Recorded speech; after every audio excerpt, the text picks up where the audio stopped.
Bonjour encore une fois tout le monde et puis merci beaucoup d'être présent aujourd'hui à cette première rencontre échange des techno-édu plus. Donc je veux remercier d'être présent là et puis je veux juste vous informer que notre rencontre elle est enregistrée puis elle est diffusée sur Facebook. Je veux aussi commencer par remercier Manon pour avoir pris l'initiative d'organiser cette rencontre et puis toute la discussion qui va être super motivante qu'elle a préparé pour nous tous. Donc là, je vais laisser la parole à Manon. Vas-y, Manon. Oui, parfait. Donc, je vous remercie beaucoup de vous joindre à moi.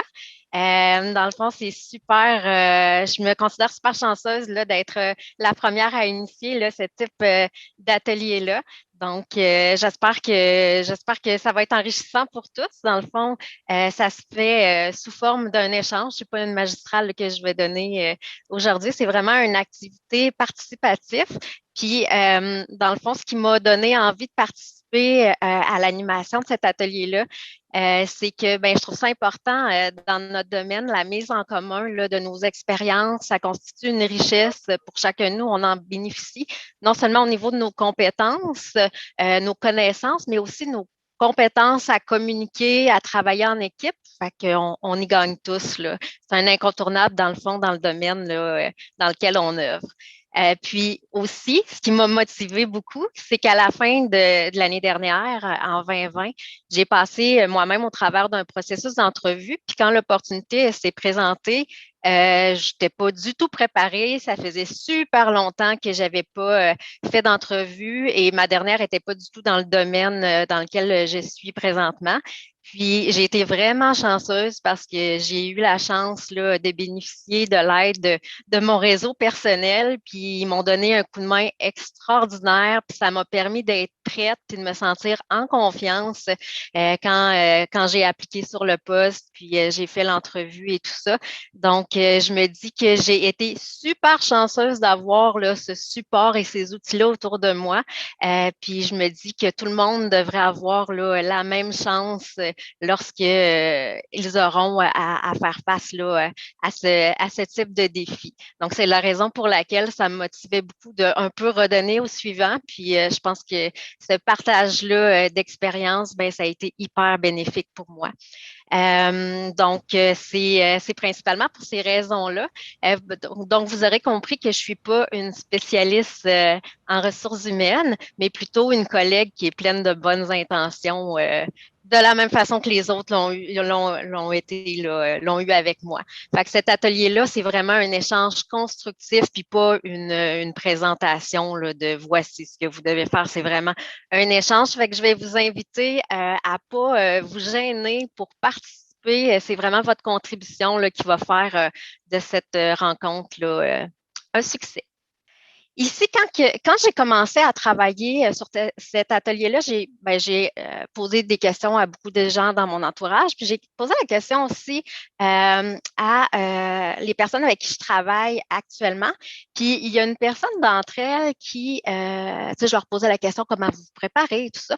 Puis il y a une de ces personnes-là qui m'a dit que pour elle, se préparer, ça faisait en sorte qu'elle sentait qu'elle n'aurait pas l'air naturel en entrevue, qu'elle répondrait machinalement, qu'elle avait peur de se retrouver bloquée si jamais on lui posait une question pour laquelle elle s'était pas préparée. Puis, moi, au premier abord, je n'étais pas super d'accord, mais j'ai trouvé sa réflexion intéressante.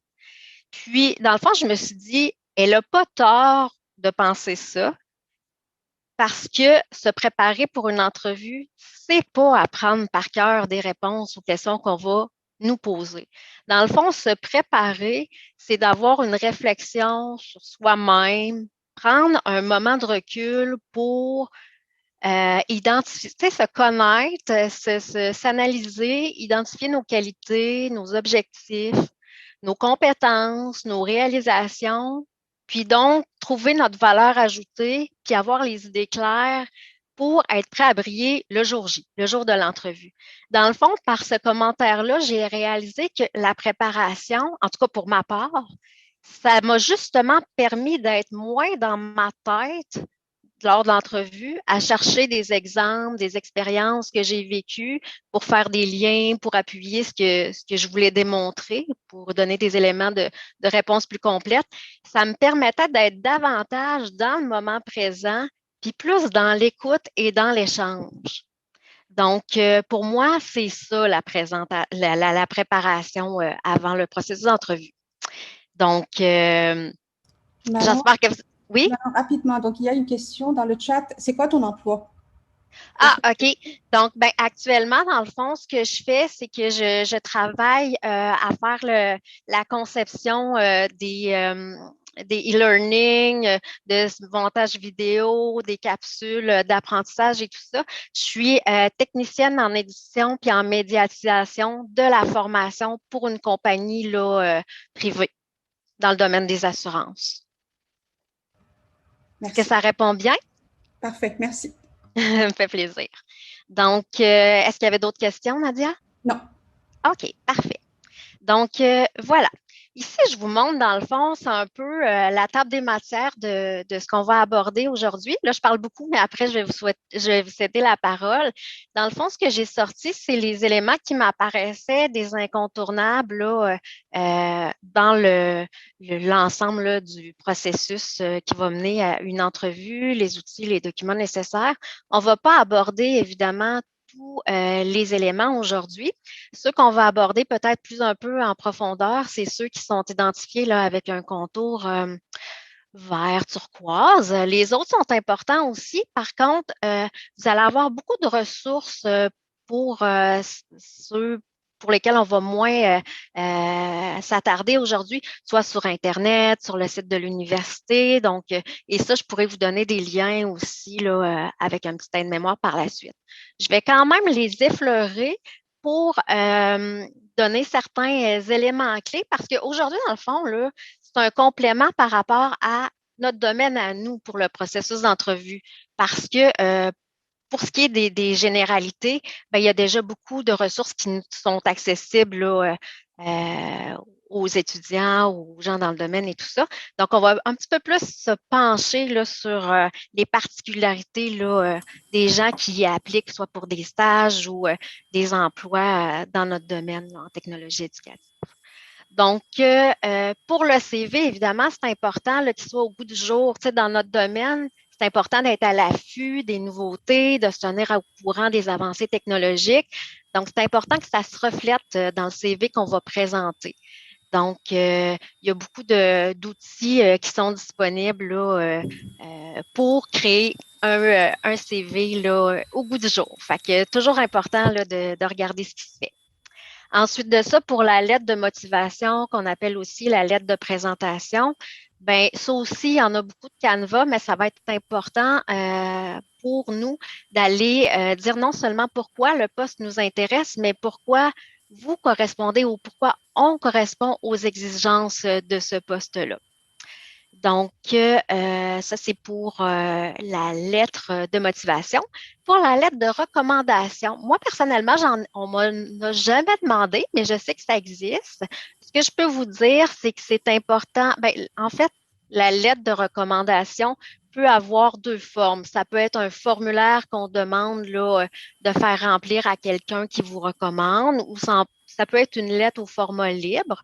Donc, ce qui est super important, c'est que quand ça vous est demandé, demandez à l'avance, au moins donnez-lui 2 semaines d'avance à la personne à qui vous demandez là, de remplir le formulaire ou la lettre. Lui laissez le temps là, pour lui demander ça pour le lendemain, là, évidemment. Puis, donc, un minimum de 2 semaines pour remplir la demande, puis également son autorisation à savoir sa préférence pour la rejoindre. Si jamais l'employeur veut pouvoir communiquer avec cette personne-là, est-ce que on va lui donner son numéro de téléphone ou le courriel? Bien, évidemment, il faut avoir demandé au préalable l'autorisation de la personne. E-portfolio, étape se présenter, questions, évaluation, on va le voir plus en détail par la suite. Le site de la chaire, ben, c'est un site où vous pouvez avoir plein d'informations pour rester en contact avec la communauté dans le domaine, puis avoir accès à une multitude de ressources. Fait que si vous n'êtes pas allé voir dernièrement, allez-y. Il y a plein de choses qui se sont ajoutées.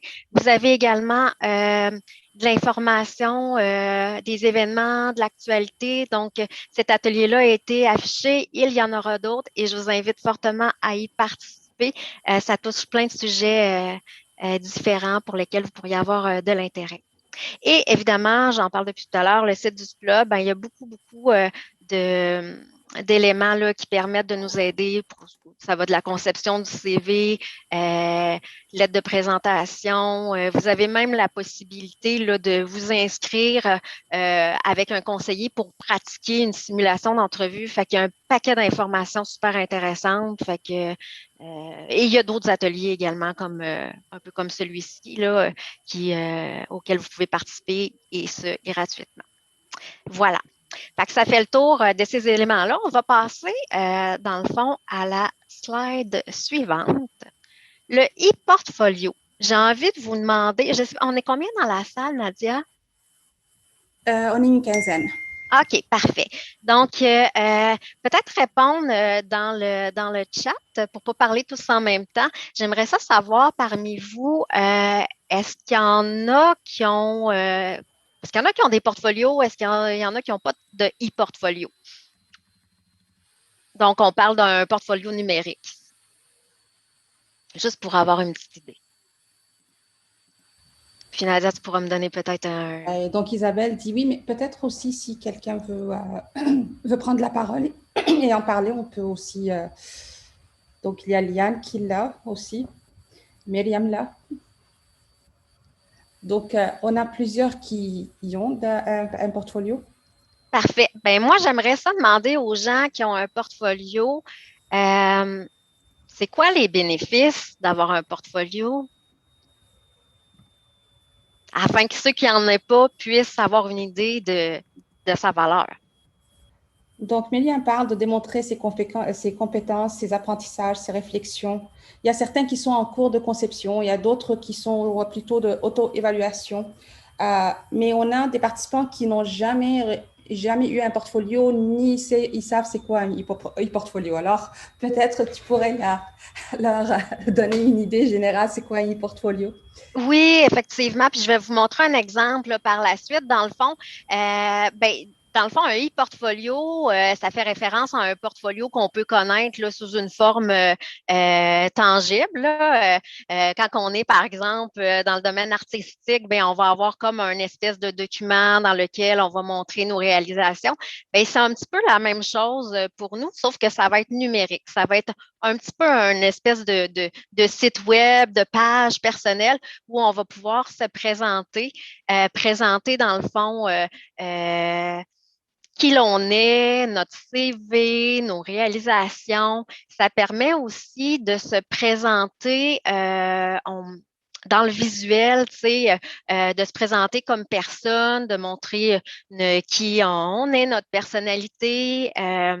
On peut y mettre des réflexions sur des projets qu'on a faits, d'écrire des réalisations, les montrer aussi. Donc, c'est vraiment une présentation, mais plus large que le CV. Quoique le CV, on va le joindre également à ça.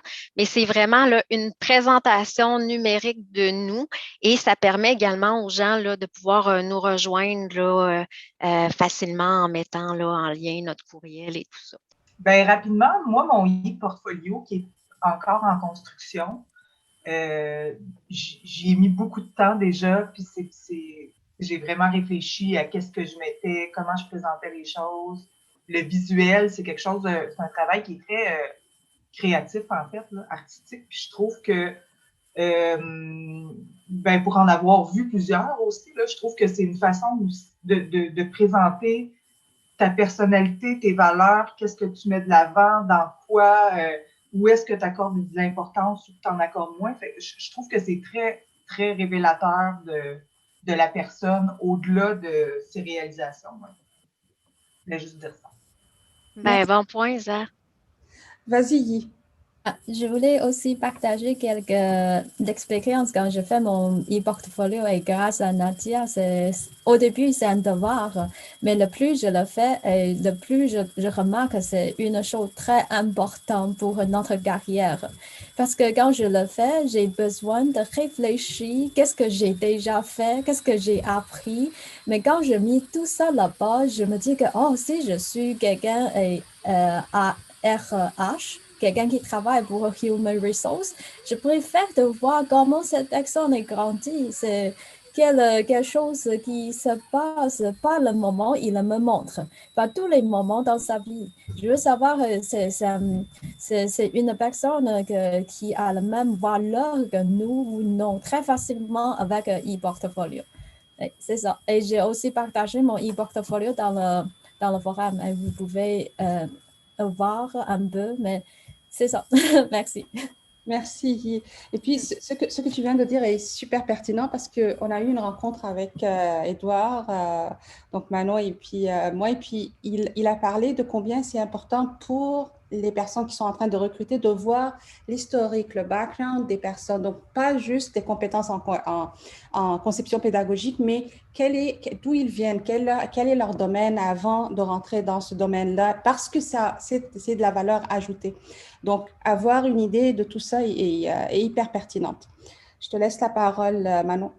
Oui, parfait. Donc, je vais vous partager le mien. Il y en a toutes sortes, hein. Il y a autant de e-portfolio qu'il y a de personnalités. Donc, tu sais, il pourrait être complètement différent puis tout aussi bon, là. Juste avant, je voulais vous dire, c'est important de mettre à jour régulièrement là, le contenu. Ça vous assure d'être prêt en tout temps. Comme je vous disais au départ, moi, l'opportunité que j'ai eue, elle s'est présentée à un moment où je m'y attendais pas. Puis d'avoir eu à remettre tout ça à jour, ça aurait été un énorme travail pour lequel j'avais pas nécessairement le temps de prévu. Donc, à ce moment-là, ça me permettait d'avoir tout de suite accès à ce que j'avais besoin. Mon CV était à jour, mes éléments que je voulais montrer étaient là. Donc, je vais vous partager ça ici. Est-ce que vous voyez? Oui. Parfait. Donc, je ne vous le montrerai pas tout en détail. Vous pourrez aller le visualiser si vous souhaitez après, si ça peut vous donner des idées. Puis, dans l'aide-mémoire aussi là, que je pourrais vous partager, il y aura des liens de sites Internet qui vous permettent de faire des montages totalement gratuitement, là. On n'est pas obligé de payer. Donc, le mien est comme ça, est tout simple dans le fond. La simplicité pour moi est importante. Le contenu est plus facilement accessible à ce moment-là. On essaie d'éviter là, qu'il y ait beaucoup de zones cliquables puis beaucoup de surcharge. Ça permet de garder l'intérêt de la personne qui visionne le portfolio. Donc, voici un peu comment ça se détaille.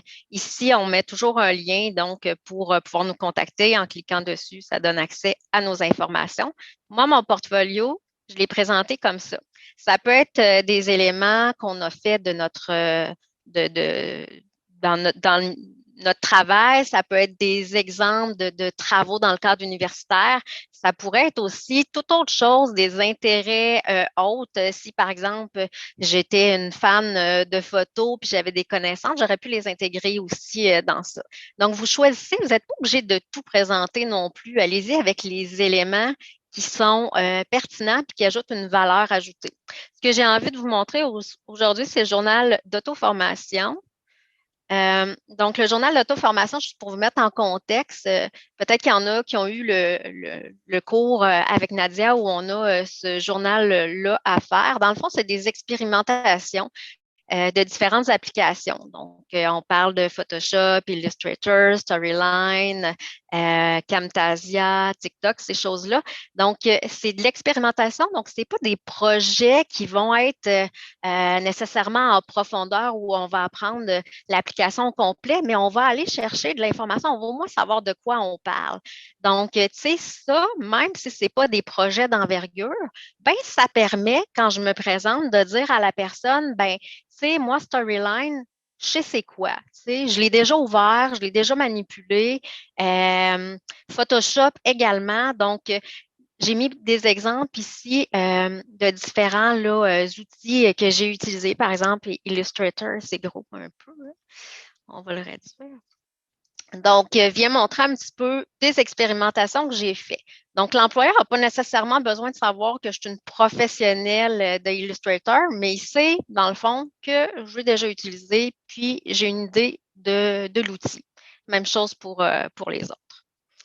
Donc, ce qui est à retenir aussi, qui est bien important, c'est que c'est bien quand vous mettez des éléments comme ça, de les afficher sur une page Internet pour pas que la personne ait à télécharger sur son ordinateur chacun des éléments parce que ça peut devenir agressant. Puis la personne peut tout simplement se désintéresser là, de consulter votre portfolio parce que ça lui emmène une surcharge d'éléments sur son ordinateur. Donc, c'est tout simple comme ça. Je ne sais pas si vous avez des questions. Il y a Emmanuela qui dit que d'après son expérience, cette partie du cours est l'une des choses qui a été mise en vedette dans ses entrevues pour sa scène. Donc, elle a utilisé comme toi ce modèle pour montrer qu'est-ce qu'elle a expérimenté, puis montrer qu'elle avait ces compétences-là dans ses différents outils. Donc, c'est super. OK. Parfait. Puis, j'ajouterais, moi, quand j'ai passé mon entrevue, on me demandait, as-tu des exemples de choses que tu as fait? Hey, j'étais tellement contente d'avoir ça mettons, pour Photoshop et Illustrator parce que là, de commencer à aller chercher où c'est que j'ai enregistré ça, quelle version je vais envoyer, c'était tout prêt. J'ai juste comme donné mon adresse de mon e-portfolio, puis ben oui, j'en ai plein d'exemples, voilà, ils sont là. Fait que, tu sais, ça m'a comme enlevé un poids, puis tout était prêt au niveau de la présentation, c'était classé, c'était facilitant. Il y a Sacha qui avait la main levée. Oui.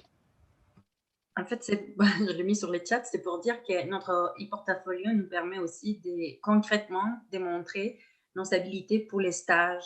Le stage, j'ai eu plusieurs occasions à les montrer, puis c'était vraiment concret. Donc, on n'a pas beaucoup expliqué. Puis les gens sont contents de voir qu'est-ce qu'on a appris. Oui, effectivement, ça donne l'opportunité. En entrevue, on n'a pas toujours le temps d'aborder en détail tous les points. Tu sais, ça se dirige, puis des fois, il y a des choses qu'on aurait aimé partager, qu'on n'a pas l'opportunité de le faire.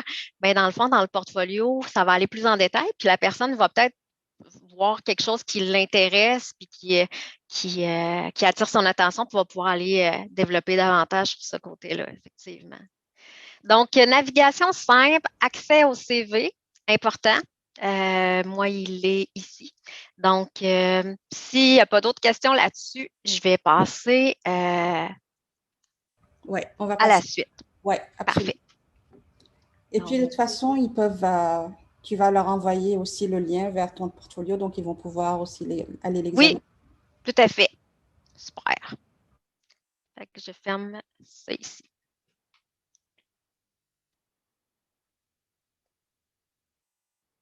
Donc, dans le processus d'entrevue, ça peut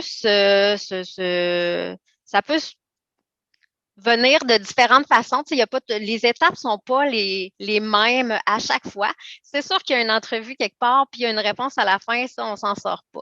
Mais avant et après l'entrevue, il peut y avoir différentes étapes. Moi, j'aimerais ça savoir parmi vous, est-ce qu'il y en a qui ont eu à passer au travers là, de mise en situation, de tests, d'évaluation, de scénarios, autrement que dans l'entrevue là, avec l'employeur?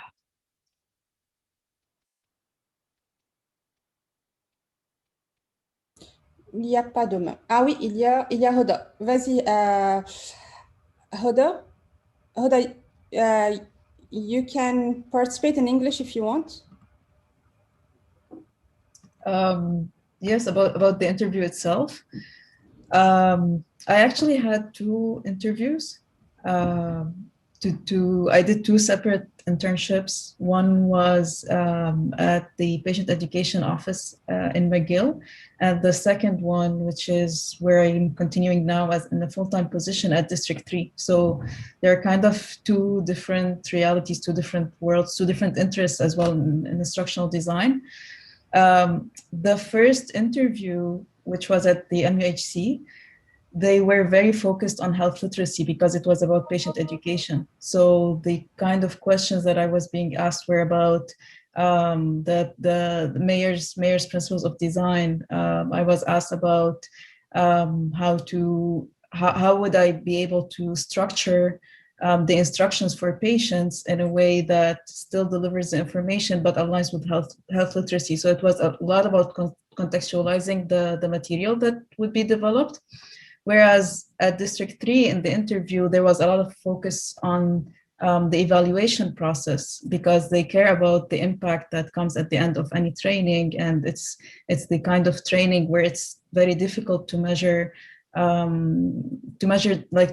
summative evaluation because you're not going to test entrepreneurs, but at the same time, you have very strict business objectives at the end. So there was a lot of researching before going to the interview. I did a lot of researching to kind of understand what to expect from what would they be looking for, and presenting two completely different things during the interview as well. Thank you, Hoda. Isabelle, vas-y.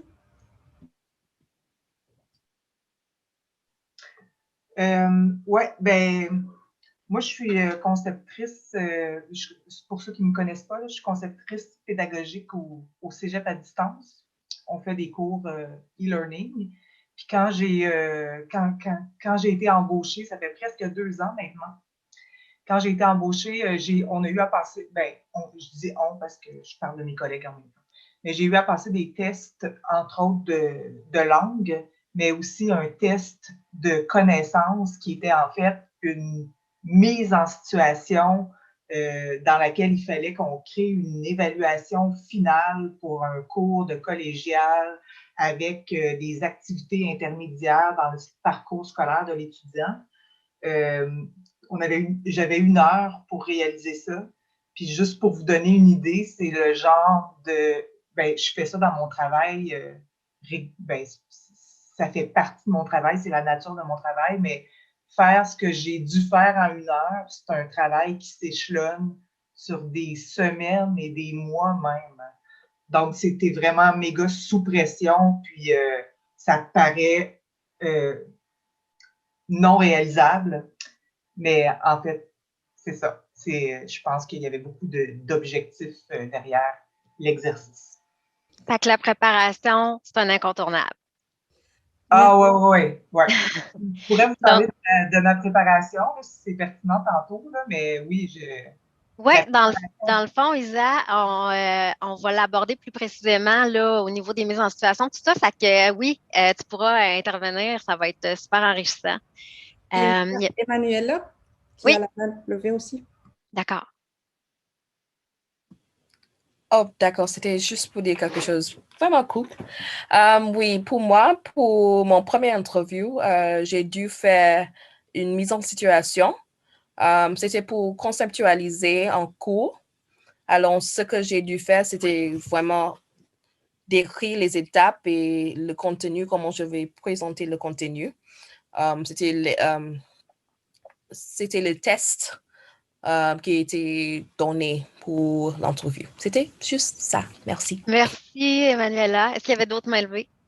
Non, mais je veux revenir sur un point qu'Isabelle a partagé, le fait que ce qui est demandé en espace d'1 heure, c'est du travail qui se fait sur une étendue de temps. Et puis, c'est vraiment ce stress-là. Et puis, le pourquoi derrière, c'est super intéressant. Donc, vraiment là, dans une situation de stress, ils veulent vraiment savoir si vous connaissez les étapes, vous pouvez vous en sortir, etc. Donc, c'est super pertinent ce qu'Isabelle vient aussi de partager. Il y a la main de Rocky.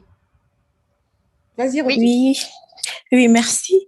Juste pour apporter une contribution par rapport à l'intervention d'Isabelle, j'ai vécu la même situation, mais moi, c'était vraiment... je l'ai vécu mal.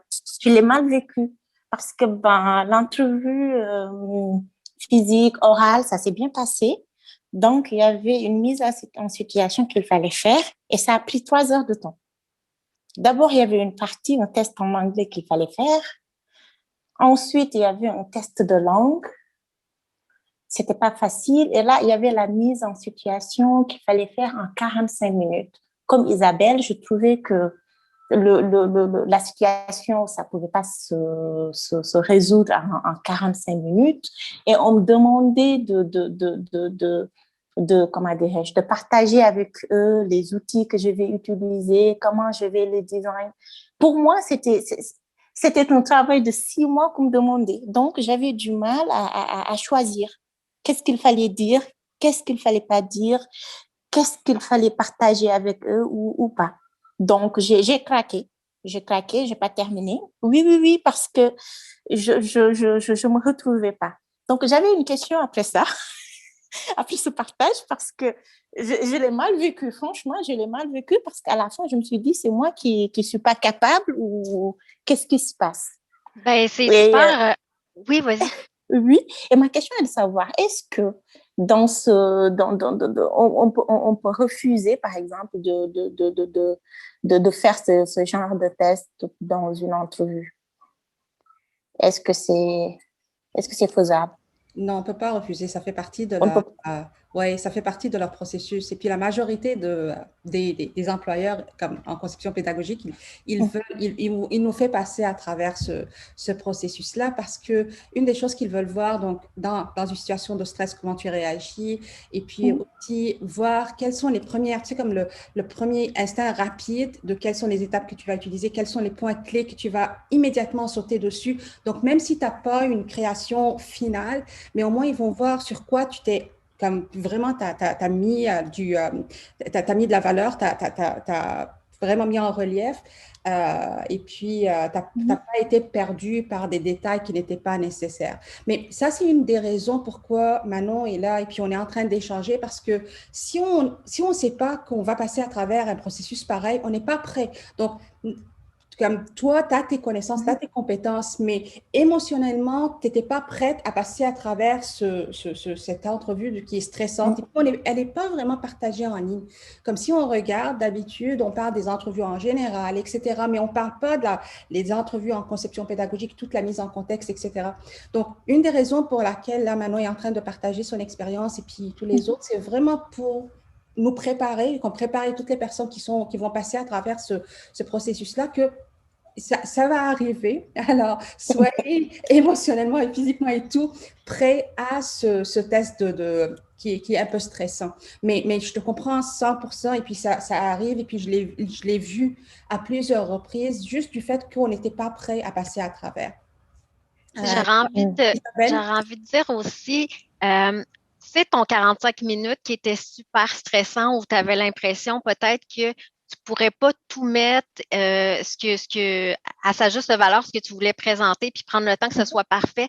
Mais les autres personnes qui passent l'entrevue ont aussi ce même 45 minutes stressant où ils pourront pas tout dire, tout développer, que ce soit parfait. Fait que je te dirais que probablement ce que tu as ressenti, la plupart des autres personnes l'ont ressenti. Peut-être que ceux qui avaient déjà passé au travers de cette expérience-là, ça les a moins affectés. Ça fait partie de ton bagage. Fait que la prochaine fois où peut-être ça réarrivera, ben tu sais, tu vas avoir eu l'expérience et tu vas avoir le recul de dire, ben c'est sûr que je présenterai pas quelque chose de parfait en 45 minutes. Je vais sortir les points qui me viennent en tête. Je vais me baser sur mes connaissances et tout ça. Donc, tu sais, je te dirais que garde le positif de cette expérience-là parce que c'est sûr qu'il y a une expérience qui va t'apporter quelque chose de plus la prochaine fois où tu n'auras pas à passer au travers d'une expérience comme celle-là à nouveau. 100%. Il y a Isabelle qui a la main levée? Ben, je pense que ce serait pertinent que je vous dise comment je suis passée à travers ça parce que je n'étais pas préparée à ça du tout. Je connaissais personne qui travaillait à cet endroit-là puis qui a pu me dire « Hey, fais attention, là, tu vas te retrouver dans cette situation-là ». Je savais que j'avais un test de connaissances, mais très peu d'informations sur ce test-là. Mais j'avais un bon entourage, moi aussi, qui m'a un peu coachée dans ma préparation. Puis ma préparation, ben, ça a donné qu'elle était vraiment bien faite.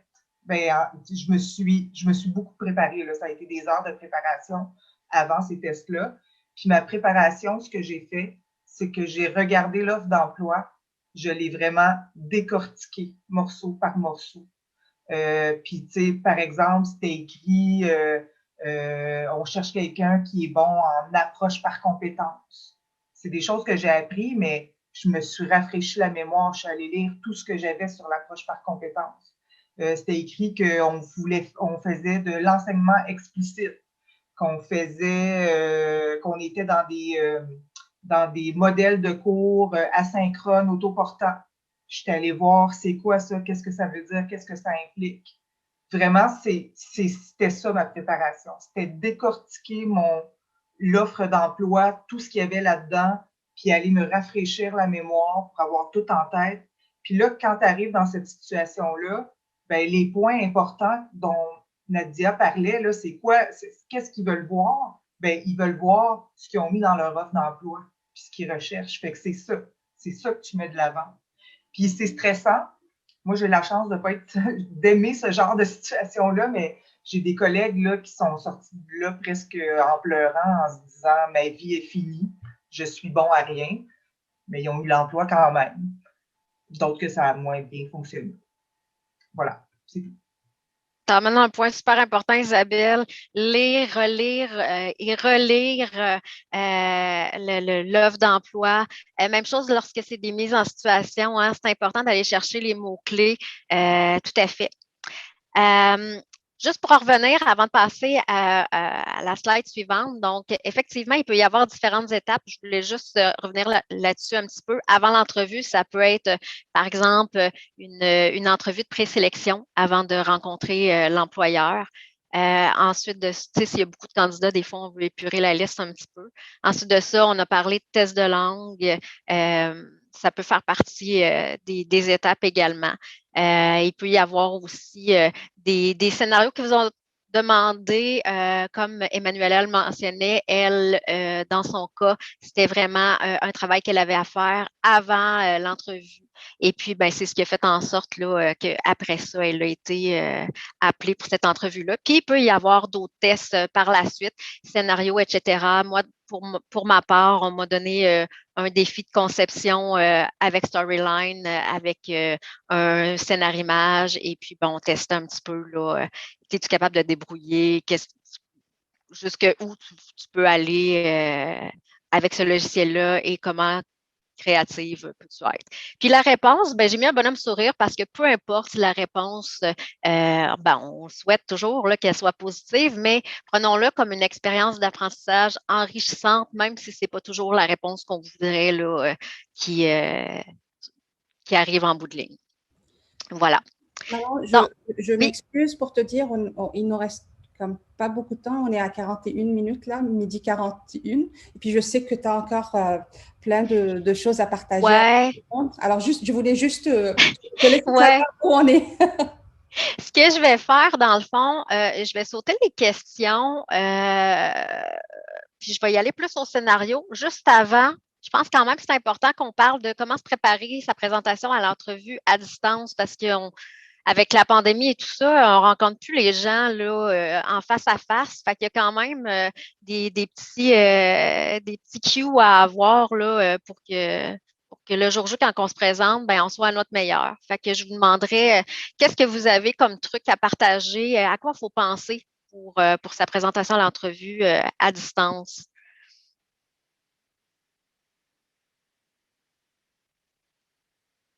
Est-ce qu'il y a des gens qui ont des choses à partager? Qu'est-ce qui vous vient en tête? Il y a Sacha. Oui. Et choisir un endroit calme, puis c'est ça, faire attention à ton décor en arrière. Effectivement. Il y a Mustapha. Vas-y, Mustapha.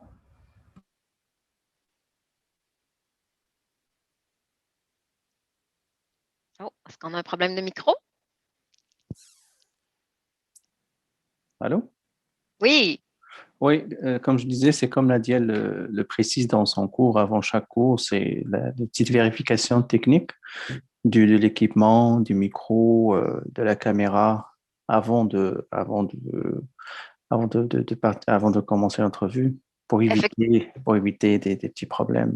Oui, éviter les petits malaises, hein, comme quand j'ai commencé mon partage qui ne partageait pas. Effectivement, pratiquer, s'assurer. Excusez-moi, je voulais juste revenir juste un petit point, 2 secondes, par rapport à ce que tu disais tout à l'heure, Isabelle. Oui. C'est vrai parce qu'il a dit qu'il y a des gens qui se sentaient comme qui n'ont pas bien fait leur entrevue, quand même ils sont passés, mais parce que des fois, ce qui arrive, c'est que l'employeur aussi, il se dit aussi, il y a des choses que mon employé peut apprendre par la suite. Mais eux, ce qu'ils cherchent, peut-être qu'ils cherchent des attitudes, ils cherchent certaines compétences et des attitudes, parce qu'il y a des choses qu'on peut apprendre au milieu de travail. S'il y a des choses techniques, des outils, on peut les apprendre. Mais il y a des fois, l'employeur aussi cherche à travers cette mise en situation certaines attitudes, travail sous pression, travail en équipe, il y a d'autres choses qu'il cherche aussi.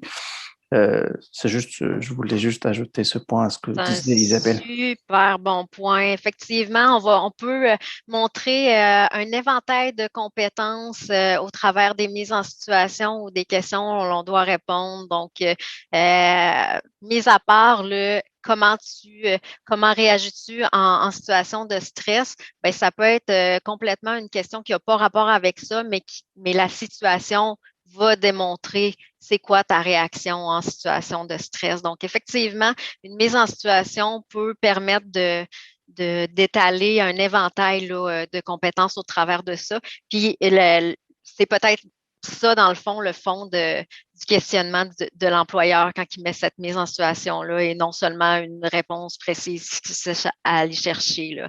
Donc, puis ça m'amène aussi, je voulais vous dire, quand on a un affichage, tu sais, des fois, on peut trouver que, bon, j'applique-tu pas parce que il y a des compétences qui sont demandées que je possède pas nécessairement, je me sens pas complètement à l'aise ou je connais pas tout. Ben, des fois, tu sais, à un moment donné, si on attend de connaître tout puis d'être bon dans tout ce qu'on demande, ben, on n'appliquera jamais sur rien. Donc, je pense que l'idée, des fois, c'est de se faire confiance puis de démontrer notre capacité à être intéressé, à apprendre, à prendre les devants pour aller se développer davantage. Donc, moi, dans le fond, dans le poste que j'ai obtenu, ben, j'avais pas toutes les checks là, sur l'offre d'emploi, mais tu sais, j'ai vraiment démontré mon intérêt à me développer, puis justement à aller chercher ces compétences-là. Fait attendez, tu sais, faites-vous confiance, puis attendez pas d'avoir toutes là, nécessairement là, les prérequis, mais démontrez par contre comment vous allez compenser pour remplir ces objectifs-là. Super. Donc, juste pour compléter la préparation à distance, ben, vous avez amené des bons points. Assurez-vous quand que vous communiquez avec la personne, tu sais, comme aujourd'hui, j'ai 2 écrans, ben, tu sais, je prends le temps de regarder l'écran où il y a ma caméra. Sinon, je vous aurais parlé tout le long comme ça. C'est un détail, mais tu sais, le contact est vraiment important, surtout qu'on est loin. Il n'y a pas la vibe quand on est en présence d'une personne, c'est important là, de pouvoir être nous-mêmes puis de communiquer notre personnalité puis que la personne, elle nous voit comme il faut. Prendre le temps, de bien écouter, s'assurer de la fonctionnalité du matériel, ben ça permet là, de bien écouter et comprendre la personne. On a parlé de l'environnement, la tenue, donc effectivement, c'est tous des éléments là, qui sont importants. Fait que je pense qu'au niveau des questions fréquentes et tout ça, Nadia, je sais pas ce que tu en penses, je le sauterais peut-être. Je pourrais vous mettre une liste dans l'aide-mémoire, puis on pourrait sauter tout de suite là, au scénario. Ouais. Parfait. Ben, dans le fond, Isabelle, tu avais commencé à aborder une situation super intéressante. Tu as développé un peu sur tes stratégies. Je ne sais pas si tu avais autre chose que tu voulais ajouter ou s'il y en a d'autres qui voulaient partager des scénarios, des situations qu'ils ont vécues avant qu'on regarde des scénarios, par exemple. Est-ce que je peux dire oui? Oui. Oui, moi, c'est pas par rapport à ça, mais je me suis rappelé un petit point, c'est que Isabelle a parlé il faut regarder l'emploi, ça c'est vrai, ça c'est ce qu'on appelle la description des tâches, ça c'est très important. Ça veut dire dans leur annonce, il faut voir exactement ce que eux ils demandent et vérifier si nous on est compétent dans telle ou telle chose, on peut des fois même se préparer à l'entrevue par rapport à s'il nous manque des choses.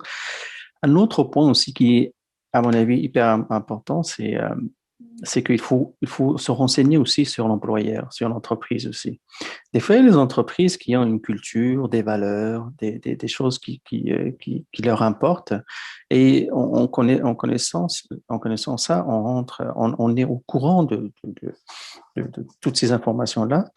Et on essaie quand même d'aller dans de ce sens-là, de montrer qu'on partage ces valeurs-là et cette culture-là. Et ça aide beaucoup aussi. Il y a des choses qui sont, on va dire, immatérielles ou qui ne concernent pas le CV,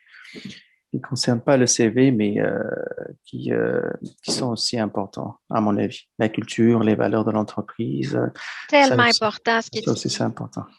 Oui, vraiment. Puis merci de le mentionner. C'est quelque chose qu'on m'a remonté aussi, surtout dans les entreprises là, privées, en corpo et tout ça. La connaissance du domaine, l'intérêt qu'on porte au domaine, ça va être quelque chose qui va être aussi important que les connaissances tu sais, au niveau pédagogique et tout ça. Donc, oui, super bon point.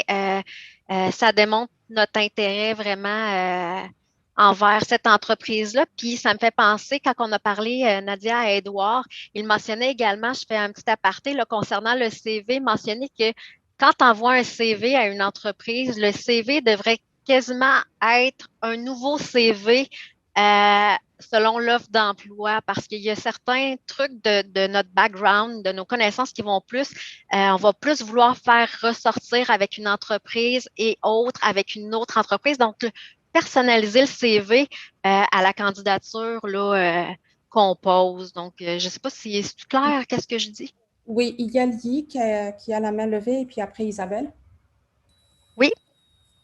Je voulais parler un peu de entrevue. J'ai vu à distance. Je trouve le son est très important. Donc, ne réfléchis pas juste à la caméra, mais essayez d'utiliser ton micro et enregistrer un morceau et écouter est-ce que c'est clair ou non. Par exemple, j'ai le démontage où j'ai fait une erreur de ça. Donc, ça me donne une très grande impression. Je pense que je parle très bien. Mais quand je fais une vidéo, après, je remarque, oh, la personne à côté n'entend pas très clair. Donc, sauf la caméra et aussi le son, est toujours vérifié, c'est la même qualité. Et aussi, pour le profond, c'est des choses que les gens peuvent voir. Comme ce que Nadia fait aujourd'hui, je trouve que c'est une très bonne stratégie. C'est si tu ne peux pas changer ton environnement, essayer d'ajouter quelque chose de professionnel comme le background et ça va donner le point quand les gens te regardent. Et aussi, c'est trouver un lieu où il y a bon l'Internet. C'est un peu... c'est pas très agréable si c'est toujours coupé ou la personne va dire quoi tu parles des choses comme ça et parce que tu es super nerveux en ce moment, ça a ajouté la possibilité que tu mal compris une autre personne. Et pour le scénario de résoudre, je vous partageais, je ne sais pas est-ce qu'il y a encore ça. Avant, j'ai pris un cours de SPLA. C'est gratuit, mais des gens ont mis beaucoup de scénarios mis en situation là-bas. Et il y a des gens qui vont mettre en groupe, on fait l'échange. Et quand je fais cet exercice, je trouve que c'est très important d'être toi-même. C'est pas fait semblant de quelqu'un, mais je remarque que faire l'entrevue, c'est aussi comme l'apprentissage. C'est pas, tu n'es pas comme quelqu'un qui est fixé. C'est toujours quand tu fais l'entrevue, tu vas apprendre des choses. Par exemple, tu vas voir, oh oui, si c'est moi, je vais choisir de quitter directement, mais après tu remarques, oh, c'est pas une bonne solution, et après tu vas changer. Essayer de faire un peu toi-même, chercher des mises en situation et réfléchir et qui ton défaut, ton avantage et qu'est-ce que tu peux faire dans la vraie situation. C'est mon expérience. Merci.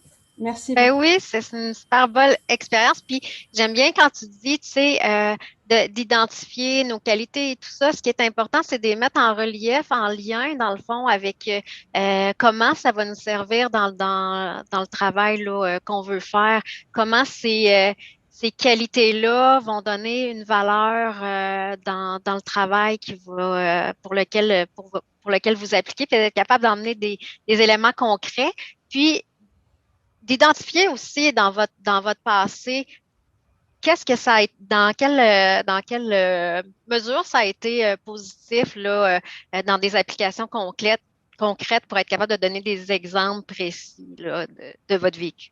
OK. Avant de donner la parole à Isabelle puis à Mustapha, je vais juste, parce que là, moi, je gère le temps un peu. Oui.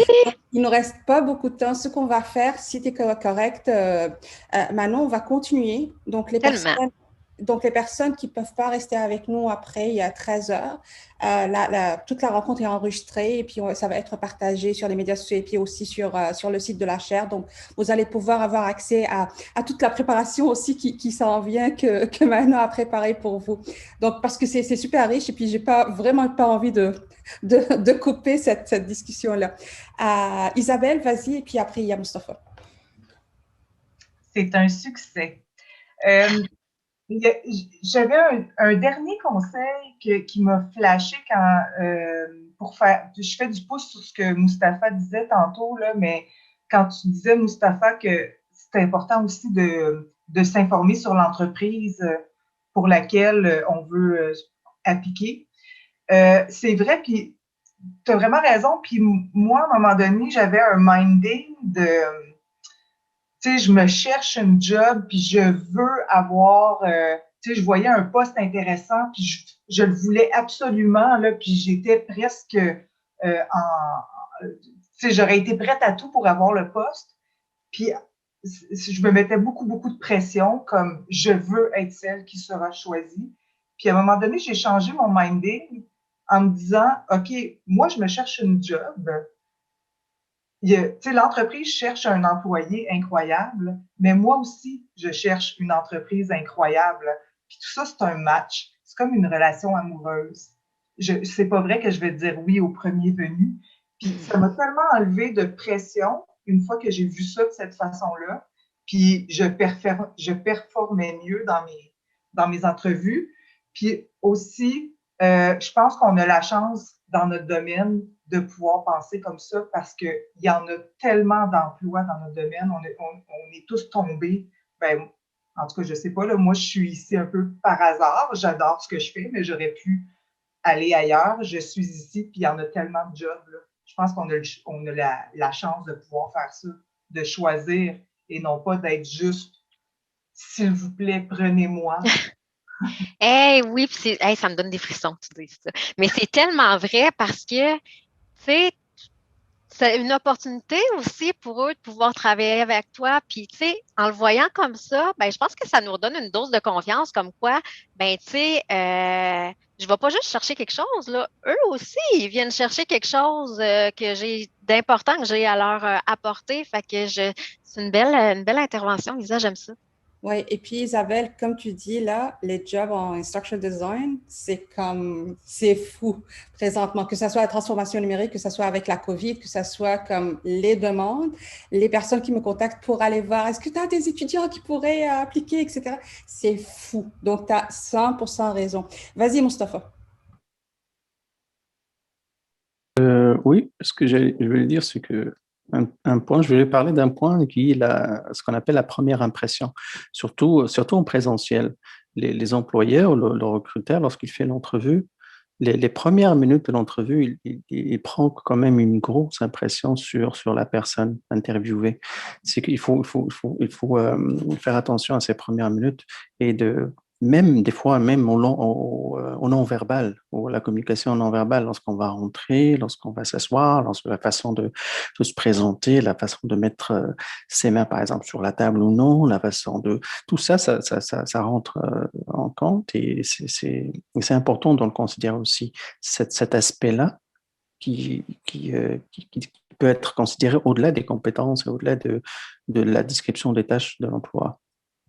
Autre chose, moi, et ça a été dit tout le temps, c'est que la recherche d'emploi, en soi, c'est un travail à temps plein. Il faut se considérer lorsqu'on cherche un emploi qu'on est dans un travail à temps plein. Ça veut dire qu'il faut être sérieux, il faut être vraiment discipliné dans cette recherche. Il faut pas baisser la main. Il faudrait se dire, OK, moi, c'est comme si, c'est comme je dis, c'est un travail à temps plein.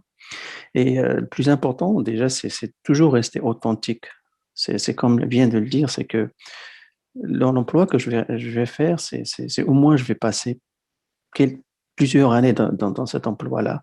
Alors, il faudrait que je trouve quelque chose qui me ressemble, qui ressemble à mes valeurs. Je vais passer peut-être 8 heures, 10 heures par jour dans cet emploi-là. Je vais pas y aller juste parce que je suis forcé ou parce que pour une autre raison quelconque, mais il faudrait que je sois vraiment, j'aime ce que je fais. Il faut que j'aime ce que je fais. Et ça, c'est important aussi. Ça veut dire dans le choix de l'entreprise, justement, est-ce que ça ressemble à mes valeurs? Est-ce que ça ressemble à ce que j'aime aussi?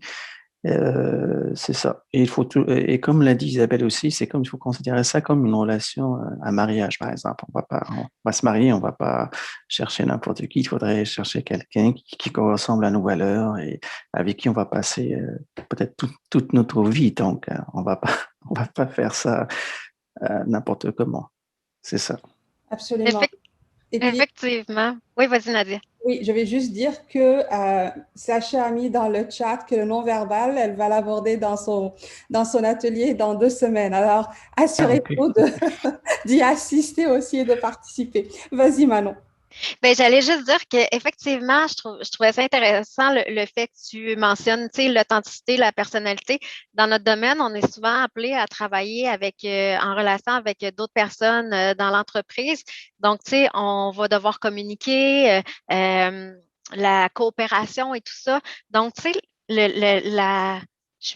j'ai juste le mot vibe là, dans la tête, mais tu sais, ce qu'on projette, ben c'est sûr que c'est quelque chose sur lequel on va être il va y avoir une perception là, de est-ce que cette personne s'inclut dans notre cadre, de notre travail, est-ce qu'on la voit, tu sais, coopérer, collaborer avec les gens, est-ce qu'on est capable de percevoir comment elle va se définir au sein de l'équipe. Donc, oui, effectivement, c'est super important. Puis, ben, de le partager, même si on est à distance, ben, c'est important, là, effectivement. Est-ce qu'il y avait d'autres mains levées? Non. Est-ce qu'on y va avec des exemples, Nadia? Oui, on y va. Parfait. Donc, tu sais, pour ceux qui n'en ont jamais vécu, des fois, là, des scénarios, des mises en situation, tout ça, c'est le fun d'avoir un avant-goût puis de pouvoir se mettre en tête un peu à quoi ça pourrait ressembler. Bon, il y en a une multitude, mais en voici une. Isabelle, tu sais comment j'aime ta voix. Tu veux-tu la lire? Ça serait le fun. Avec ta voix radiophonique. Je venais juste de dire que je m'en allais, mais je vais la lire. Ah, OK, merci. OK. À partir, donc, exemple d'une mise en situation réelle pour un stage, quelques jours avant l'entrevue. Afin de bien outiller ces nouveaux étudiants, l'école X vise à développer des modules. Excusez, attendez, je vais tasser ma fenêtre parce que là, je ne vois plus. OK. Des modules de formation afin qu'ils se familiarisent avec l'environnement technologique de l'école avant leur premier cours en ligne. Cela inclut l'utilisation de Microsoft Teams, l'environnement numérique d'apprentissage Moodle, la plateforme de visioconférence Zoom, l'installation d'un VPN et l'accès aux ordinateurs de l'école à distance. En vous basant sur les informations disponibles sur le site de l'école X, veuillez rédiger une courte proposition de design de formation pour l'un des modules de votre choix. Modalité de réalisation, 1 à 2 pages par courriel avant la date X. Donc, aujourd'hui, tu sais, on ne fera pas l'exercice de faire les 1 à 2 pages, mais ce que j'aimerais, c'est qu'on fasse, on partage ensemble, on regarde ça, puis on fasse sortir, c'est quoi les éléments importants de la mise en situation?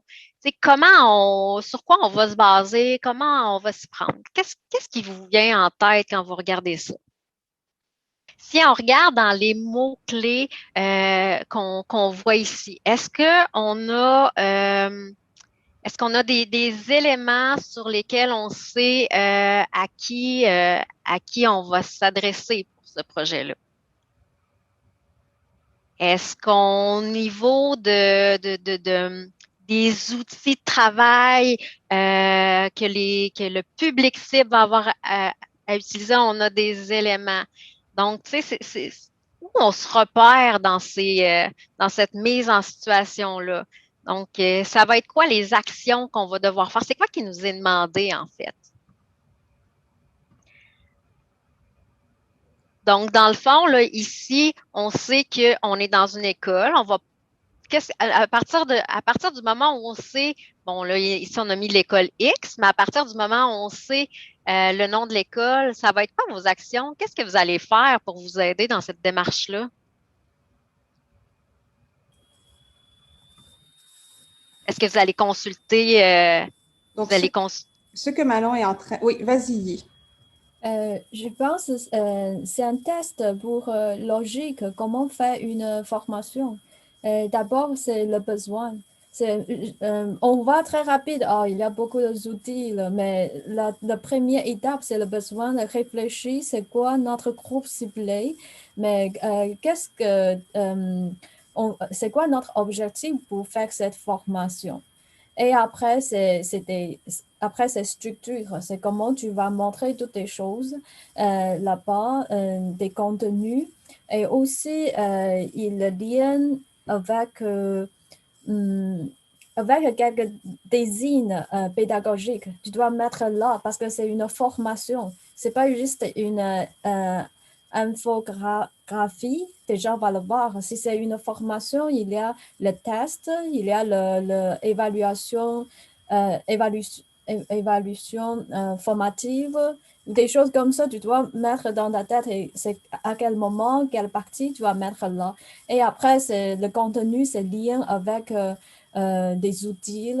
Est-ce que tu comprends très bien comment le faire? C'est mon idée quand je vois ça. Et si ajouter une chose, je pense que c'est mieux si on peut ajouter un tableau avec notre gestion du temps.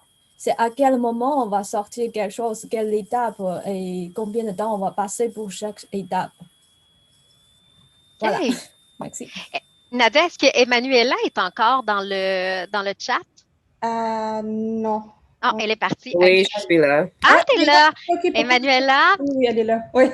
Ça dit quelque chose, hein, cette mise en situation-là?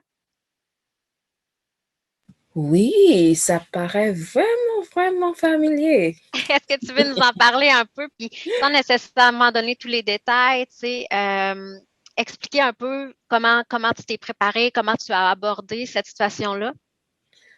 OK, d'accord. En première, j'ai créé une liste de choses que je voulais réaliser dans le processus pour le processus ici. Par exemple, comment je voulais l'introduire et j'ai utilisé le cadre DADI. Alors, j'ai utilisé, par exemple, pour l'étape analyse, OK, on va commencer avec une analyse parmi les étudiants pour savoir qu'est-ce qu'ils ont pensé de ce qui existait avant. Après, j'utilise le deuxième étape pour le design. OK, qu'est-ce que ça va nous donner? Après, le développement, alors comment on va le faire? Surtout, je ne pouvais pas dire pour l'évaluation et l'implantation, mais juste pour démontrer au moins les premières. Et après, j'ai utilisé un gabarit qui était fourni dans un autre cours, un cours de gestion de formation que j'ai pris. J'ai utilisé ce gabarit pour structurer le contenu que je voulais présenter à l'entreprise. Et c'était ma moyenne de traiter cette situation. Parfait. Donc, dans le fond, tu es allé vérifier le site de l'école en question, vérifier c'était quoi la présentation et tu as choisi un élément parce que tu avais une multitude de choix possibles. Oui, bien sûr. Oui. Oui, c'était important d'aller sur le site pour voir qu'est-ce qui existe parce que imagine moi avec mes grandes idées et c'était déjà fait ou ça ne va pas du tout avec la vision de l'école, du collège. Alors, c'était important de faire la recherche pour voir qu'est-ce qu'il existe sur le site déjà. Et après, j'ai utilisé un peu mon expérience avec notre site à l'Université de Laval pour voir, OK, qu'est-ce qui marche pour nous, OK, qu'est-ce qui se passe pour nous et comment on peut l'appliquer chez l'autre collège. Alors, c'est ce que j'ai fait. Puis, est-ce que ça a porté fruit? Oui. Oui. Oui. Oui, mais oui. j'avais le truc, c'est après avoir envoyé le document, dans l'entrevue, il faudrait parler et expliquer alors pourquoi j'ai choisi certaines choses. C'était pas, OK, voilà, et ça, c'était fini. Non, dans l'entrevue, on a dû expliquer pourquoi notre raisonnement pour les décisions qu'on a prises ou les... Oui. C'est un bon point, hein, Nadia. Edouard vous mentionnait aussi. C'est là que tu t'en allais, hein? Oui, j'adore parce que c'est ça, c'est pas juste lancer un design, c'est vraiment comme expliquer, argumenter les décisions de design, c'est ça ce qu'il cherche. Et puis juste pour passer à travers, parce que c'est intéressant comme Emmanuel l'a lu, et puis moi je veux repasser à travers le texte juste pour vous dire comme qu'est-ce qu'on lit à travers aussi ce texte-là, et puis oui, il faut vraiment s'attarder. Donc quand on voit, afin de bien outiller ces nouveaux étudiants, on sait que les étudiants sont nouveaux. Donc ça, c'est nos apprenants. L'école X vise à développer des modules de formation. Donc, on sait que la demande du client, ce sont des modules de formation, n'est-ce pas? Donc, c'est vraiment quand on parle de modules, ce sont vraiment des packages de formation. Donc, ce n'est pas une longue formation, mais vraiment, elle est divisée.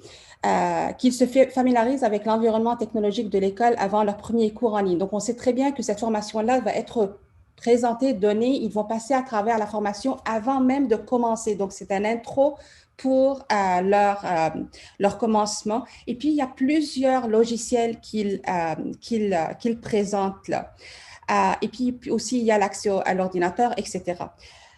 Ce qui est super important, ce que Emmanuela a fait, c'est elle est partie voir qu'est-ce qui arrive sur le site de l'école. Donc, parce qu'il le demande, c'est en vous basant sur l'information qui se trouve sur le site. Donc, ils s'attendent à ce que vous ayez voir quelle est l'information. Et puis après, il faut faire super attention à ce qu'il demande. Il ne demande pas une grosse affaire. Il vous demande de rédiger une courte proposition de design. Donc, ce qu'ils veulent, c'est un propose. C'est pas une élaboration, c'est pas, je sais pas quoi. C'est vraiment une proposition de design pour une seule des formations. Donc, un seul des modules. Donc, si vous allez et puis vous commencez à mélanger le tout, puis mettre le tout ensemble, ça montre que vous n'arrivez pas à lire la demande d'un client. Donc, c'est super important de vraiment aller lire chaque mot et puis chaque demande pour savoir comment répondre. Et puis après, ils vous disent 1 à 2 pages par courriel avant la date X. Ça veut dire, il ne veut pas voir 3 pages, il ne veut pas voir 2 pages et un mot. C'est vraiment là, vous devez être limité par ce qu'il demande et puis ça montre votre compétence à suivre les détails et puis vraiment comprendre qu'est-ce que le client demande et puis lui fournir ce dont il vous demande. Donc, vraiment là, quand vous arrivez à un scénario pareil, chaque mot a une signification et puis il faut vraiment aller et puis comprendre pourquoi ces mots-là, ils sont là et puis qu'est-ce qu'ils nous communiquent comme information pour qu'on puisse qu'on peut répondre à la demande. Donc ça, c'est rapidement. Vas-y, Manon. Ben, c'est bien. Ben, moi, j'aurais peut-être envie de regarder une autre mise en situation. En fait, ici, on parle d'exemples de rédaction libre, 10 lignes par thème. J'aimerais ça peut-être qu'on les décortique une après l'autre, sans s'étendre là, éternellement. Juste essayer de voir c'est quoi que l'employeur veut aller cibler, veut aller chercher derrière là, ces questions. Donc, si on prend la première, il est 8h30, vous commencez vos tâches quotidiennes, mais un événement inattendu survient. Racontez brièvement la suite. D'après vous, qu'est-ce que l'employeur qui pose cette question-là cherche à valider ou à évaluer? Et puis, juste pour vous rappeler, ce sont de vraies questions qui ont été posées.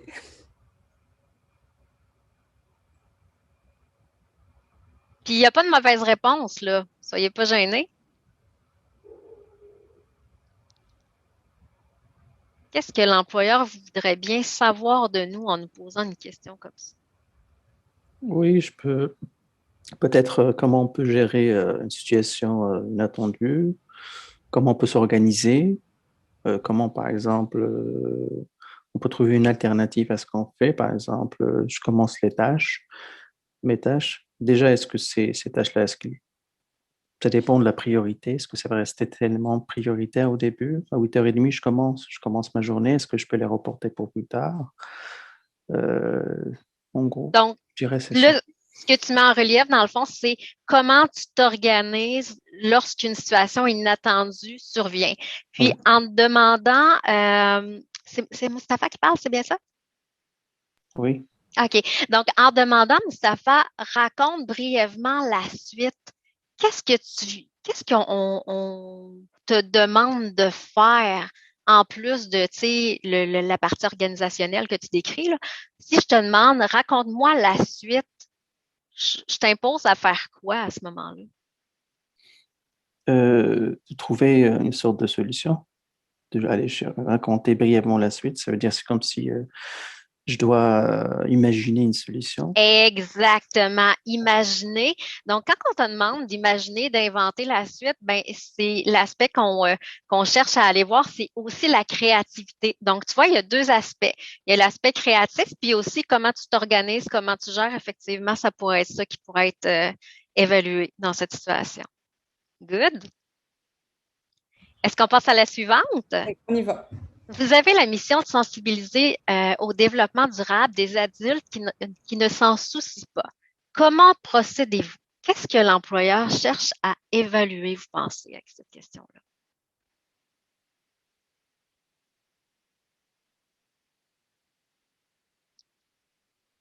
Donc, on a une mission de sensibilisation, puis le public qu'on cible, ben, c'est des adultes qui s'en, entre C'est, guillemets, s'en ouais, foutent. ouais. Moi, je dirais c'est le pouvoir de convaincre déjà et pouvoir des négociations aussi. Je peux négocier avec eux pour qu'ils puissent accepter même mon intervention, de les sensibiliser à quelque chose que eux ils n'acceptent pas. Peut-être le pouvoir de convaincre et le pouvoir de qu'est-ce que j'ai dit tout à l'heure? Je pense que Convaincre.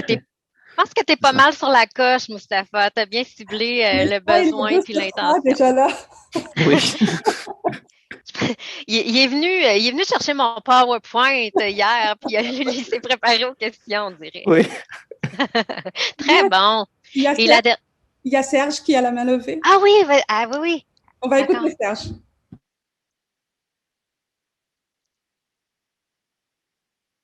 Oh, Serge, on t'entend pas. Oui, Peut-être c'est bon. Vous m'entendez? Ça doit être bon là Oui, maintenant. oui. Félicitations encore Nadia. Merci maintenant pour cette brillante présentation et cette exceptionnelle initiative. On déguste.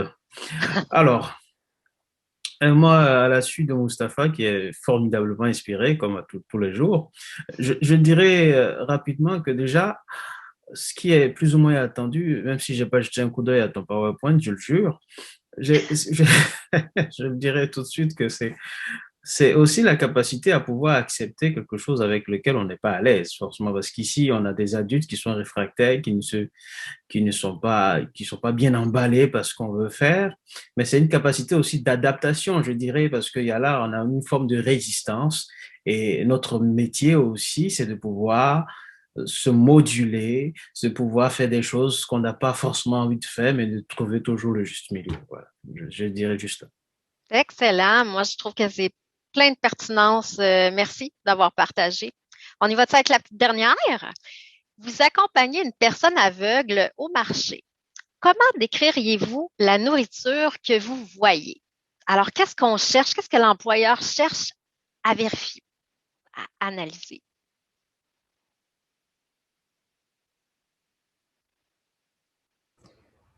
Juste pour revenir en arrière, il y a Sylvine qui dit pour la deuxième situation, il faut d'abord bien se documenter sur le sujet. Alors peut-être aussi la question de se documenter pour avoir les arguments pour pouvoir convaincre, ça fait aussi partie de ceci. Effectivement, bien d'accord, bon point, merci.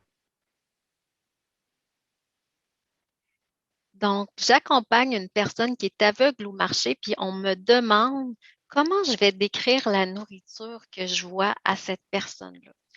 Donc, Oui, moi je dirais oui, quelque chose. C'est que si on parle au niveau client ou apprenant, c'est bien connaître son apprenant, son vrai besoin pour pouvoir lui fournir la solution qui lui correspond. Ça veut dire, je vais pas offrir un produit ou une formation à un groupe d'apprenants qui ont des besoins qui ont des besoins qui sont différents d'un autre groupe ou qui ont des besoins particuliers ou qui ont des spécificités. Donc, donc essayer tu vas de t'adapter à c'est la ça, personne. s'adapter à la personne et connaître vraiment ses besoins et pour pouvoir justement lui offrir la formation, le produit qui lui convient le plus. Bon point. Puis si on se ramène à la situation pour une personne qui est aveugle, qui veut savoir dans le fond c'est quoi la nourriture devant, comment tu vas t'adapter, sur quoi va falloir que tu Oui, t'appuies? peut-être que ça va être, ma description va être vraiment détaillée, la forme, je dirais pas, euh, ma description va aller plus en détail, elle va pas être superficielle, mais pour pouvoir lui décrire exactement ce que je vois devant moi, parce que lui, il a une, ça lui manque ce sens de vue. Donc, pour qu'il puisse comprendre, il faudrait que ma description vraiment, que ça aille vraiment en détail, que je réussis vraiment c'est comme si à lui faire imaginer ce que moi je vois. Ça veut dire, lui, lorsque je vais lui décrire ça, il va s'imaginer dans sa tête, ah, ok, c'est vrai. Ce qu'il dit, la forme, la couleur, peut-être, l'emplacement où ce produit-là est mis, par exemple, ok, il va se décrire comme s'il le voyait. Il va s'imaginer comme s'il le voyait. Super. Donc, comment tu peux décrire, comment tu t'exprimes, le choix des mots, la concision, la clarté. Effectivement, tu sais, si c'est une personne qui n'a jamais vu de sa vie, ben peut-être que les couleurs, ça sera moins pertinent. Quelqu'un qui a perdu la vision, mais qui l'avait déjà eu, la couleur va être une référence. Le choix des mots, tu sais, on va éviter chose, une affaire, on va y aller vraiment plus avec précision, comme tu dis. Fait qu'effectivement, la façon de s'exprimer est super importante, la clarté des idées. Absolument. Et puis, juste pour vous ramener là, quand on vous met dans des situations, c'est pas parce qu'on veut que vous puissiez faire du design pour une personne aveugle, par exemple, ici, mais c'est vraiment d'aller voir si vous avez la capacité de décrire en détail. Donc, peu importe que ça, même si on n'est pas avec des apprenants qui ont perdu un de leurs sens, on doit avoir ces compétences-là d'aller vraiment en détail et puis ne pas assumer que les gens vont comprendre, les apprenants vont comprendre ce qu'on est en train de dire sans les expliquer. Parce qu'il y a plein de, comme Manon a dit, on ne va pas dire la chose ou bien peu importe. Et puis, nous, on la voit, on l'interprète dans notre tête, mais l'apprenant n'a pas cette information-là.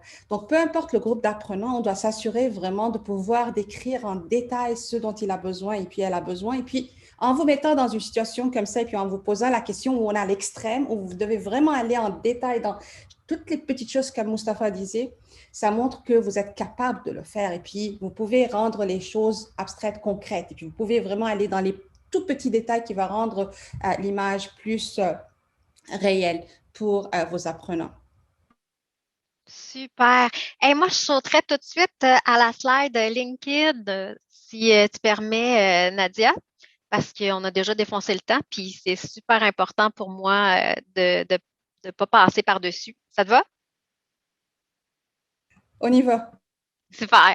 Donc, je vais aller tout de suite avec ça. C'est, dans le fond, ce qui est important pour maintenir, dans le fond, la communication avec les gens dans le milieu, bien évidemment, c'est d'être présent sur les réseaux sociaux. Donc, ce qui est important également, c'est d'optimiser son profil, non seulement d'en avoir un, mais l'optimiser. Puis Nadia, n'hésite pas à intervenir. Je sais que tu es plus de connaissances un petit peu que moi à ce niveau-là. Donc, ce qu'on recommande, afficher une photo de soi qui est professionnelle et récente, puis inclure dans votre profil, dans la section résumé, des mots-clés qui sont liés au domaine d'emploi là, dans lequel vous êtes ou vous cherchez. Puis de présenter un profil le plus complet possible va vous aider aussi dans votre démarche pour ressortir dans les recherches et tout ça. Inclure des recommandations, c'est recommandé également. Partager du contenu. Moustapha, il me semble que je te vois vraiment participer au niveau des échanges et tout ça. Fait qu'on voit que tu es une personne intéressée. Donc, ça met ton nom en relief. Puis, tu sais, j'ai l'impression de te connaître, même si on se connaît pas dans la vraie vie. Fait que ça me permet de savoir les intérêts des gens qui partagent et tout ça. C'est la même chose pour les employeurs. Taguer aussi les gens qui ont un lien dans la publication. Ça permet là, de faire ressortir dans le fil, je sais pas, on appelle ça, le fil des communications là, des gens. Joindre les groupes qui sont pertinents au domaine, puis participer. C'est pas gêné pour lorsque vos relations publient sur les réseaux sociaux, de faire un commentaire ou de liker quand vous appréciez. Donc, ça permet là, d'enrichir les communications puis de se garder connecté. Nadia, tu m'avais mentionné aussi que il y avait une stat qui disait que les photos les profils les plus consultés étaient celles avec où les gens ont un petit sourire où on voit les dents. Ça, je n'étais pas au courant, mais prenons-le en note.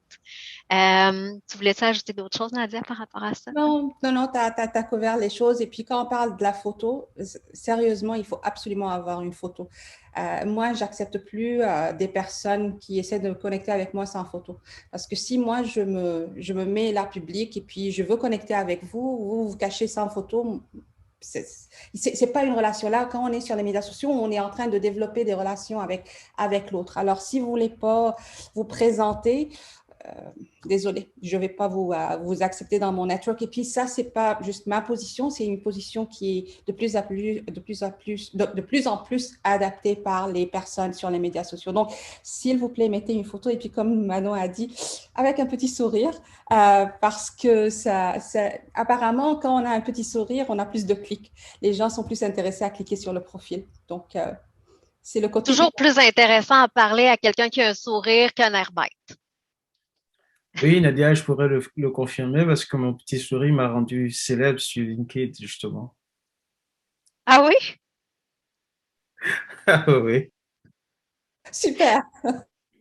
Bon, ben, ça vient appuyer la thèse à ce moment-là. Fait que suivons ce conseil-là. Donc, le temps passe vite. Moi, je voulais vous remercier d'avoir participé à cet atelier-là. C'était une première pour moi. J'espère que vous avez apprécié. J'espère qu'il y a des éléments qui vont venir vous aider à avoir plus confiance en vous, à être mieux préparé, à savoir sur quoi se baser pour aller chercher les éléments clés qui vont vous permettre là, d'être plus en confiance quand cette journée-là va arriver et puis que ça va être pour vous le temps de briller. Fait que j'espère que vous avez quelques éléments qui vont venir enrichir là, votre préparation. Je remercie tout le monde qui a participé puis aussi les gens qui m'ont aidé dans la préparation de cet atelier-là. Merci beaucoup, Manon. Je vois la main de Serge levée. Est-ce que tu veux ajouter un dernier mot avant qu'on se quitte? Oui, Nadia, je suis bavard. Je suis bavard après Moustapha, enfin. J'ai pris mon temps. Juste une petite chose, c'était juste, en fait, moi, je suis impressionné parce que c'est comme outil le e-portfolio. Je suis littéralement tombé amoureux de cet outil que je trouve d'une inspiration extraordinaire. Alors là, moi, je me demandais comment est-ce que vous faites pour, moi, si déjà ce n'est pas fait, comment est-ce qu'on pourrait faire si jamais ce n'est pas fait pour que l'e-portfolio soit un outil validé par l'Université Laval comme faisant partie des normes de l'université et accepté et validé aussi par le SPLA, par exemple. Je pense que ça pourrait être quelque chose d'intéressant. Je crois qu'on va commencer petit à petit, puis on est en train d'échanger. Puis il y a plusieurs domaines qui utilisent le e-portfolio aussi. Donc, je crois qu'on a commencé la discussion et puis on va voir comment ça va. Ça me fait plaisir, ça m'encourage, ça. C'est bon. Merci. Vas-y, Emmanuela. D'accord.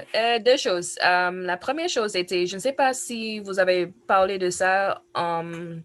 Bon, vous avez parlé de l'entrevue même, mais quelque chose qui que comment il s'appelle?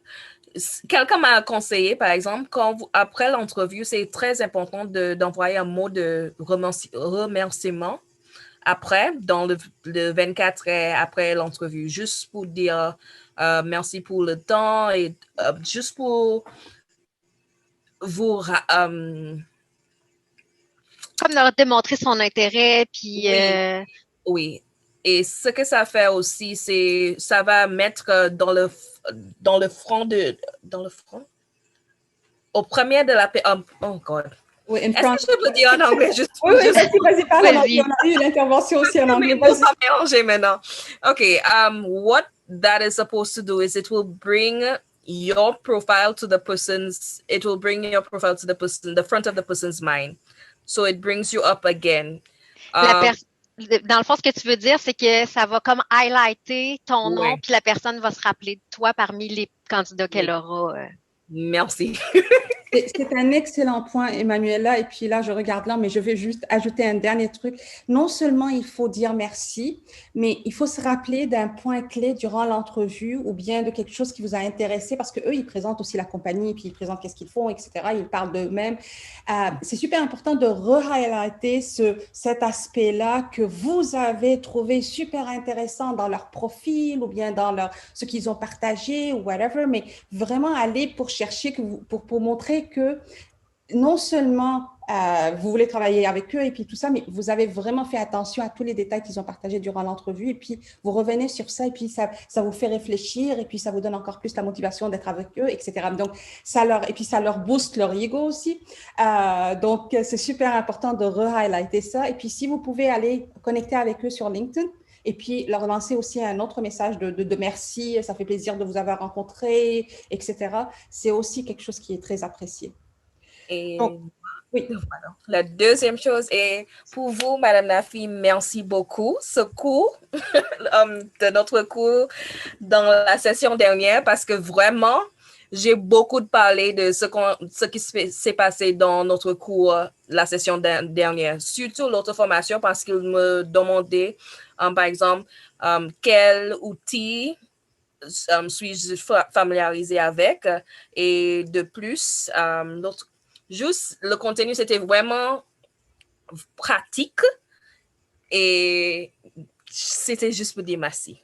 Merci à toi, Emmanuelle. Ça fait du bien de savoir que ça a vraiment comme servi ce travail parce que vous avez fait un travail fou. Comme c'était vraiment beaucoup de travail que vous étiez vraiment très investi dans ce travail-là, mais je suis contente que ça a vraiment donné un beau succès à vous.